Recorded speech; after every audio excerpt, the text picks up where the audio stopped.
ঠাকুর তো দেখতে গেছি 4 চাকায় করে, আর এখন যাচ্ছি হলো সেই পুজোর খাওয়া দাওয়া। মানে দুপুরে তো এমনি ভোগের প্রসাদ, খিচুড়ি প্রসাদ এগুলো ছিলই, আর এখন পুজো স্পেশাল, এখন রাত্রিবেলায় খাওয়া দাওয়া রয়েছে, সব ফ্রেন্ডরা এক জায়গায় হবে, তো সেই জন্যই যাচ্ছি। এই জন্য, আর এই যে আমার বাহন সাইকেল, তো সাইকেলকে নিয়ে বেরিয়ে পড়লাম। চলো, ওখানে সবাই আছে, দেখাবো তোমাদের। রান্না বান্না হচ্ছে এখানে, অলরেডি খাওয়া দাওয়া শুরু হয়ে গেছে। ভাই, এটা কিন্তু একটা ব্যাচেলার রুম। হ্যাঁ, এখানে কোনো মেয়ে থাকে না, সব ছেলেরা থাকে। কিন্তু দেখো রুমটা কি সুন্দর সাজানো, আমার তো এসে ভীষণ ভালো লাগলো। এখানে এই রুমে যে থাকে সে মনে হয় গাড়ির প্রতি প্রেম আছে। তো দেখো কত রকমের গাড়ি সাজিয়ে রেখেছে। এই দেখো, শুধু এই না, প্রতিটা রুম খুব সুন্দর সাজানো। এই পাশটাও খুব সুন্দর করে সাজানো, কি ভালো লাগছে, কি সুন্দর করে সাজিয়ে গুছিয়ে রেখেছে, পরিপাটি করে রেখেছে। আমার তো বেশ ভালো লাগছে।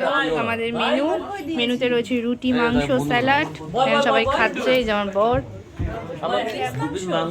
তাহলে ওই প্লেটটা ওই দিয়ে রুটি আর চিকেন খেতে। তো চলো খাওয়া শুরু করে দিই, তারপর দেখাই। দেখো, এটা হলো জাপানিজ টাকা।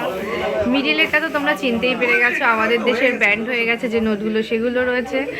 আর এপাশেও রয়েছে, দেখো কি সুন্দর বিভিন্ন ধরনের পোকা, সেগুলোকে এখানে একটা ফ্রেমের মধ্যে করে রেখে দিয়েছে। এই রুমে এসে আমার এগুলো খুব ভালো লাগলো।